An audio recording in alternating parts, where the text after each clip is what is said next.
Well, welcome everyone. This is my first attempt at doing a podcast, and I couldn't have thought of anyone better to bring on than one of the industry's myth and a bit of a legend.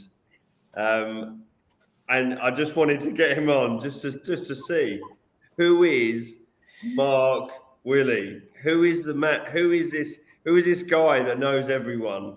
Now, for anyone that doesn't know me, I'm from the UK. I met Mark about 4 years ago now, during the pandemic. 5 years ago, 6 years ago, yeah, a long time ago. Jesus, we're losing time. And yeah, I mean, we grew a personal relationship over that time. But my reach with my personal company out into America, and there's one common denominator. Do you know this guy called Mark? You know, the bearded guy. And I'm like, yes, I know Mark. Well, Mark, over to you. Who are you? Where did you come from? What's Yeah. Well, Adam and I went to high school together. We had a fine time in high school, so it goes all the way back to that time. Of course, we were in high school in 2007, so we haven't known each other that long. But the correlation of where we met, we could find the date, right? Because media data points track us, so we can actually find the day we connected because it was on that platform LinkedIn.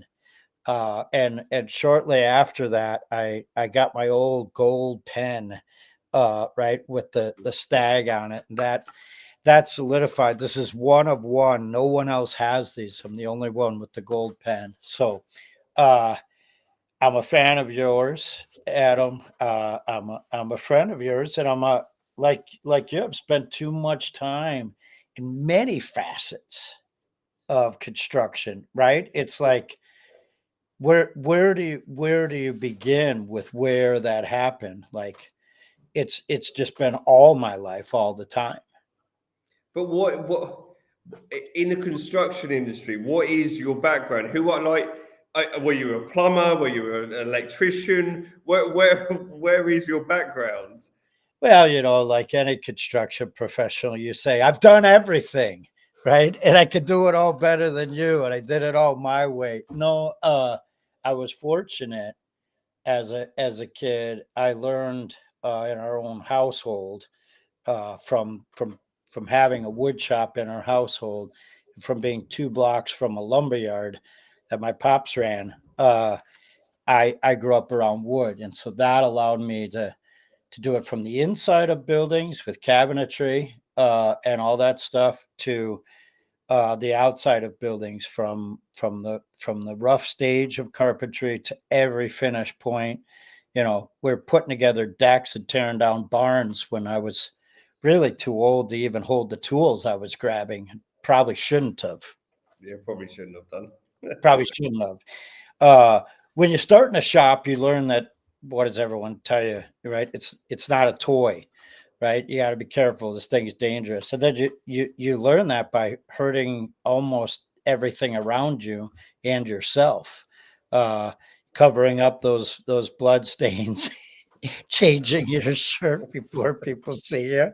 Uh, it was a lot more manual. Then we didn't have these battery operated everything. A lot of things were not even corded, right? They were completely manual. So everything was your head and your hands. It started with a broom, right? And a dustpan. Like, Everyone started at that point. Everyone started at that point. oh my gosh. Like, you just watch everyone doing all this crazy stuff. You have no idea how they do it. And the one thing you're trying to figure out is how to get the scraps off the ground behind them. Yeah. I remember that being something I hated. I hated my boss when he made. Yeah, I hated doing that stuff. But then, But the principle of that, though, Adam, is it makes it second nature. When you walk on your job site or someone else's job site, when you walk in a manufacturing floor or someone else's manufacturing floor, if something's on the ground, you're going to align it and pick it up, toss it in your pocket, and go straight away. Like, this is also about being perceptive and being uh, what do they call it? Diligent with our time when It's having care. It's having care in your work, in your surroundings, in understanding that it's not just you in there as well. A safe environment. It took me many years to understand that. When I yeah, wasn't sweeping up, it was someone else. yeah, but then oh my gosh, my favorite saying was in the construction sites, right? When you're working with all the teams, everyone has an opinion and they always want to stop and tell stories when you're trying to focus and you're trying to get things done. And I used to snap like that. And I would say, anyone with an opinion needs to grab a broom because if you're talking, you better be doing something. And if I don't see it working, I can't listen. Right. It became to be like this impulsive thing as well. So clean job sites means a lot of people are working. The same thing that we're all in now is the eco side of world. How did that avenue start coming around, and when did you think actually there's got to be a better way? Yeah, I'm going to link up with these people. Well, it's bizarre because if I had to start today in the industry and grab those steps, my gosh, I'd spend every waking hour and always be behind. But instead, I saw it incrementally. We had houses with brick or houses with cladding and sheathing, and it progressed into wrapping it with felt, right, paper, and it progressed with adding this pink thing in a wall that was insulation, and it progressed with wrapping it with different layers. So as all those things came in, it was apparent. And let's face it, a lot of the materials we worked with in those days were very caustic.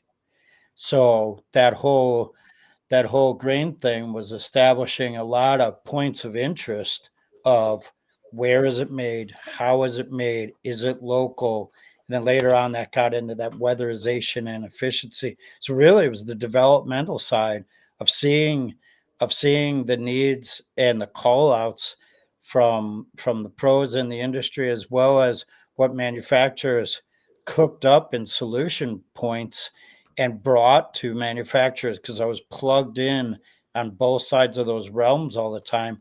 I got to see it uh, just at the really at the advent of it. Then, I mean, everyone has a story, and it's not always the best story um, that everyone wants to showcase. Now, I've had a checkered past, and I got into eco because of some run-ins with some people I didn't like, and an architect that told me I didn't know what I was doing because he was a passive house consultant, and I Oh, was, interesting. and I The was a Passive stubborn House. bugger. Yeah. Um, So I think I was fortunate in the construction pace, rehabbing buildings. Right, you're always looking for that thing that doesn't exist on the shelf, but Chicago had the Center for Green Technology. And every Tuesday, they hosted two classes with people speaking. And every Saturday, they hosted two classes. And they had a whole program. And the other time, they were trying to help the city, trying to evaluate buildings, trying to deal with whole sorts of things from weatherization to the little widgets you add on to your light fixtures at the time, or your faucets. And with all that happening there, it was easy to meet those architects and those manufacturers. So it was the timing of it, and it was a place that Chicago was an epicenter. There was millions of people coming from around the world to come to this center, and it was in my route from job sites to our shop. And so I got to go there every Tuesday night and Saturday night until I took every program, knew every instructor, knew everyone in the operation. And the following year I was teaching two programs, uh, and it, yeah. it was open for 10 plus years. So that part was the right place at the right time. Taking existing buildings, retrofitting them, early stages of the toilets. I mean, shoot, that's when we had the light fixture change, right? Is even before the LED phase. So insulations and so on, Adam. It was complex, but it was coming at us as a trickle, but we saw the waterfall. Who was the name? Who is someone that you would say that was one of the leading people in your life back then? Like, Yeah. just actually, I can actually say he or she. I owe a bit to them. So the center was pretty open. Of course, they were dying to get people in the doors, and they would have meetings that would happen before those classrooms and before the scheduled presentations. So by accident, I walked into room on left, not noticing room on right had the sign that said this is tonight's presentation. So I walked in the room we normally were in, but they flip-flopped them because they needed space. And these decision makers from the city and these decision makers from the industry and whatnot were all in there. And they just thought that I was there for that meeting. So I was in that meeting. They invited me to the next, and we started this whole green home program and that. But the architect who found that building, on a blighted part of the city, and got all the inner workings transformed. It used to be a steel mill, in fact. Transformed it to a green, sustainable space. He was sitting there, Doug Farr, the guy that when LEED came in big to the States in its early phases, he laughed and he said, "Yeah, you're doing that for this construction building, for this residential building." I shouldn't say he laughed; it's going to come across wrong, but he said we need to do entire developments. So it's because of Doug Farr that we have most LEED commercial buildings to Chicago, the residential things in Illinois, and the reason for LEED developments everywhere was his idea of adding that on. What about now? Who is Mark Wille?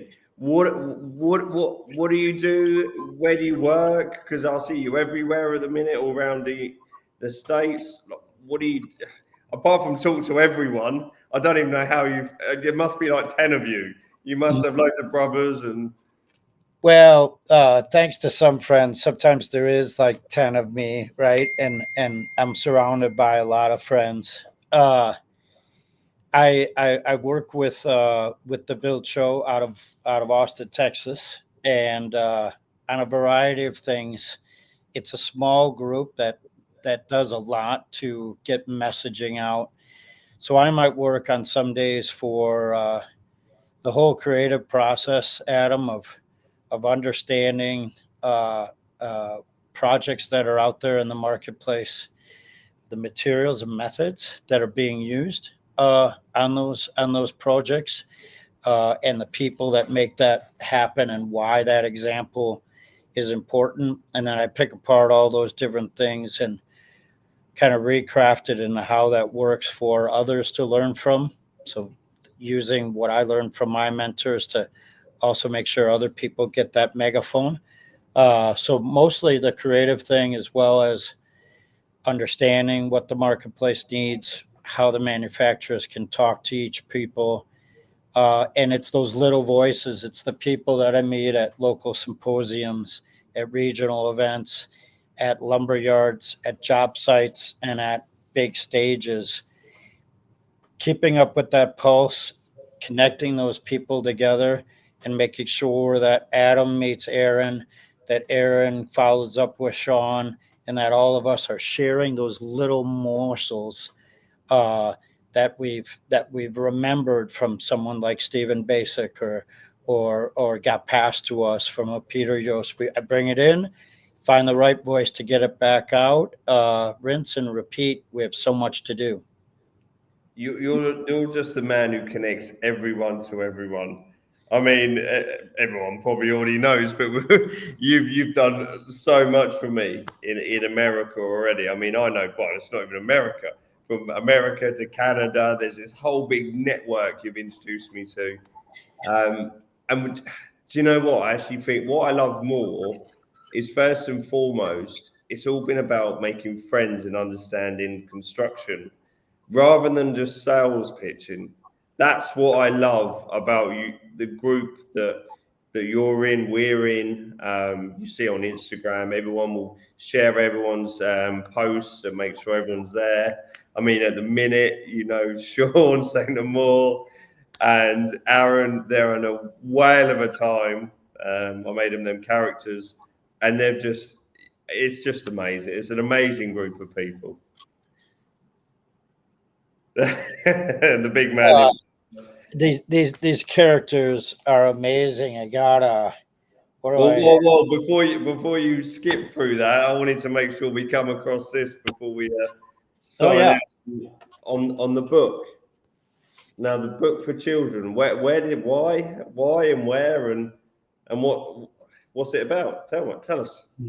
So the way to find it is ABCS, right? ABCs of construction tech, and Google will take you to Amazon, and Amazon will show you the book, and it's 26 pages. Every letter of the alphabet is represented there. So while I grew up in the world of construction, Adam, half of my family were teachers. The other half, and that's generationally, were construction, and moving before that, obviously lots of farming that happens. But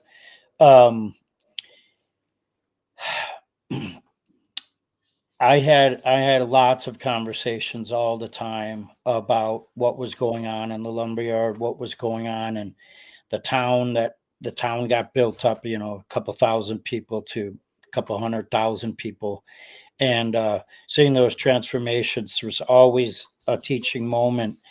And as a kid, that was just dialogue. My uncle would come over, and he would be dirty from work, and he would tell us stories on the job site. So it was always that knowledge.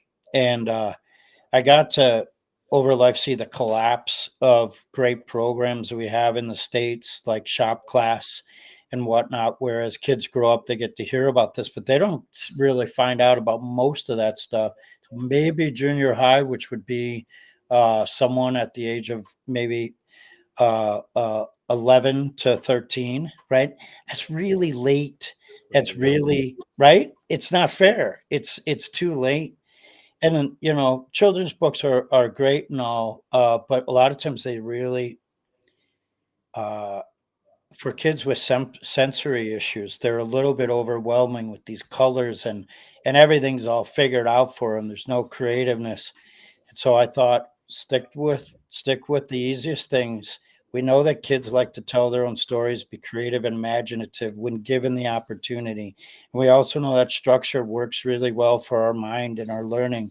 So I said, take what already exists. We have the alphabet. It's A to Z, right? Some things we can agree on. And then from there, I kept it very simple with black and white, and put in little things like a tool, little things like a house, little things like someone's name that they can associate with. And then as they grow up and they grow older, they can add names like Uncle Alex. They can add names from Do you mind just giving us a quick couple of paragraphs from the book to give us a demonstration of this book that you've done? There's a gentleman with a cowboy hat. So that's a sticker that got added there. His name is Adrian, and I. So the first page of I is just sitting there. And as the kid wants, the child can draw in here, they could color in here, they could add stickers, right? That's to make that page their own. But if their sensory is a thing, then it's just the I.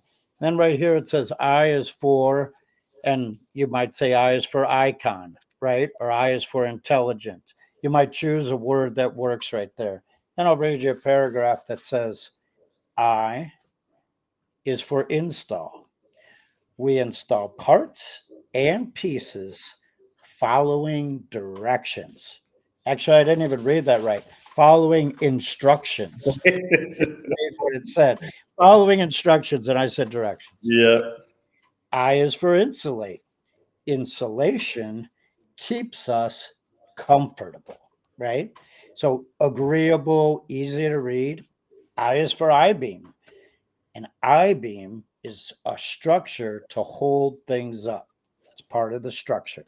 Then I is for Isabel. Isabel installs insulation in walls and roofs to stay comfy. You can too, right? What do we always need is a little encouragement. A child reads 4 sentences with his parents or whoever he's with that's focused and read 4 sentences. How about a natural spot of encouragement and motivation to let the people around him know that they could do that too, right? There's for girls and boys as well, and I like that part of it as well. So, well, that's great you mentioned that, because the book starts with Alexandra, the architect, right? A is for angle of the sun. The sun brings light and warmth. A is for art.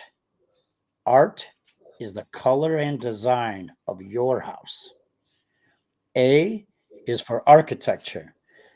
The house looks like an A and uses less material. Did I not say that right? I can't even read in front of me. A is, I've read this book so many times. I put you on the spot. Don't worry. A is for architecture, and architect designs buildings. A is for A-frame. The house looks like an A and uses less material. A is for Alexandra, the architect. A is for Alexandra, who makes art. Learn how Alexandra finds the angle of the sun. Alexandra visits an A-frame. You can too. Love it. And that can prompt them to ask the parents a bit more and more questions, and obviously we can elaborate on them. But the basis is there. I love it. Really good. The opening of the book says it right there. Hey, reader, I wrote this book. You can too. Add your own words, names, and pictures. Make this book your own creation. That's what it's asking them to do. That's why it's just black and white, Adam. Let the color and the creativity come from the person that's enjoying it. That's good. I love it. I mean, me and my kids are going to be doing a little reading of this as well, which we'll be posting out. So we can't wait to do that. So that's the first book. There is more to come. I mean, we can talk about that on some other podcasts. But I think for now, everyone's got a small little insight into who Mark Wille is, and me and you are going to do many more of these. And it's not just going to be talking about you; it's going to be talking about the things we love and hate in the industry. Got the big man there, Alex. P is for purple, right? That's this one is really great. M is for membranes. It never ends, right? It never ends. There's so many. You have to decide what sticker to use. O is for offsite, right? Adam, there's two more books that have gone through several drafts, and I'm going to keep spacing these out. Obviously, we have our day job, right? We have whatever other volunteering and efforts and passions and hobbies to fit in, but knock out a couple of these. I think it's going to get into the right hands, brother. I really do. Well, I know we're going to be putting it on our website, so we had to get it at intelligentmembranes.com. Little plug for us there. And we'll always back you anyway, because we love you from the UK, and I know a lot of the industry does love you too. You're a happy soul that we all love having you in our day-to-day life. So I think you give, right? And a lot of people around us, they give so much, right? When you show up at events, you're just like, hey, it doesn't matter. You just travel 14 hours and 6 Ubers and all that kind of stuff. That energy you're giving out, and that's why we surround ourselves with people like you and the wonderful folks you work with, Adam. You get it back. You get it back tenfold with this group. You put a little out, and it comes rushing back. I bet if anyone wants to understand, all they need to do is go to one of the conferences. I know the Build Show are having another one in Dallas next year, aren't they? So, yep. You ever want to see that energy, just go to one of the shows and you see all of us around, and yeah, you know what we're like. Me and Alex running around. It with starts at breakfast, like we always. I mean, geez, those different conferences with you in Chicago and with you and your brother as well as, and then in Colorado. I mean, yikes, we were up at early breakfasts every morning, having our eggs and our toast and our coffee, getting it going, and then nonstop through all of our meetings, all of the classrooms, all the trade shows, the exhibits, and then a quick happy hour, and then a dinner, and then off to the piano bar where we sing and lock arms with one another. kiss and cuddle and Yeah, I love you, man. I love you. it's a community. We came together because of the mindset of transformation, motivating the industry from the examples we come across. It's magnificent, that energy that comes together. And so I'm looking forward to the next one. I know I'll see you in Vegas soon. And I don't know what other state is coming up, but, fast forward, 2025 is on us and we have an opportunity to come together and share and learn from one another. It's going to be a big year. It's going to be one of the biggest years, especially for our community, the eco community, because it's coming in hard and fast. Yeah. And yeah, you need to surround yourself with the right team because you're going to get lost otherwise. The industry is prepared. The industry is prepared for it. That's the thing. It's not like we're discovering the next great idea. That they're discovered. We're just making sure it gets reached. It disseminates, right? Yeah, and I think that's important to make sure that anyone that watches this or sees us can always message us on Instagram or LinkedIn, and it's not like we're going to ignore the message. We'll always get back to it. We'll always get back to you, and that's 100%. One of us will always get back to you, and that's how we communicate. A lot of us through the LinkedIn and through the Instagrams. So Yeah, I paused on LinkedIn. I own that pause. I got to get back in there. But yes, this group is very specific. If you're not being inclusive and responsive, someone's going to knock you and they're going to say, hey, so and so is reaching for you. They want to talk to you. They have a question. They have a project. They tried what you tried, right? And we just pop that all together as fast as we can, whether it's Thomas in British Columbia or Justin up in British Columbia, all the way to Adam and Alex in Cambridge, and then popping back over to maybe Aaron in Grand Manan and Stephen in Massachusetts. That's a quick connection. We all have that pulse because once or twice a week we're sharing some updates, we're encouraging one another, and we're listening so we could all keep running but not sweat too much. we say that after this, we'll be like, oh my God, we've got 1,000,001 things to do. I do, and that's another thing that we do. It is Men's Mental Health Month this month, and that's something that we do need to point out, that although you do see us on LinkedIn and Instagram, and it's always the fun side of life, it's never always sunshine and lollipops. Everyone has to understand that, and everyone always has problems. I always say, look, if anyone's feeling down and wants just a little chat or anything, we are there to have the chat too, because we need them chats as well. Sometimes I'm like exhausted, and I know I speak to you, and I'm like, oh mate, I've got 1,000,001 things, and we're just, I'm sorry, I've been about, or no, that's a genuine thing, that mental awareness. So I'm going to give everyone a peek behind the curtain. I'll take you back to the Saturday when we were all in Austin. This is after a long week of everyone's traveling and exhibiting and shaking hands and teaching and sharing. And it was Eric from Mechanical Hub and his wife, Stephen Basic and his son. And then it was Adam and Alex and Laws and Harry, their team. And we all came and sat together for a dinner, and all of us were very quiet and very tired. And then we'd be talkative. A Big Dog was there, and Sean was there, and Shannon. And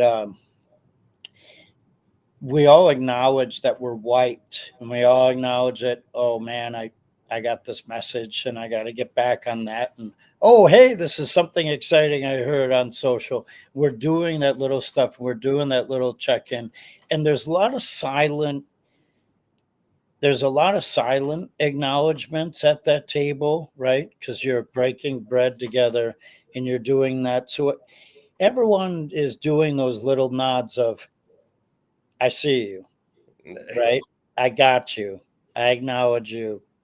You're important, right? And that's a chemistry of passion. That's an understanding, meeting each other where we are in those little moments. Michael Ingwe, all of us were, what is it, 15 people at one table in a very quiet barbecue joint, just being That was real. a very quiet dinner.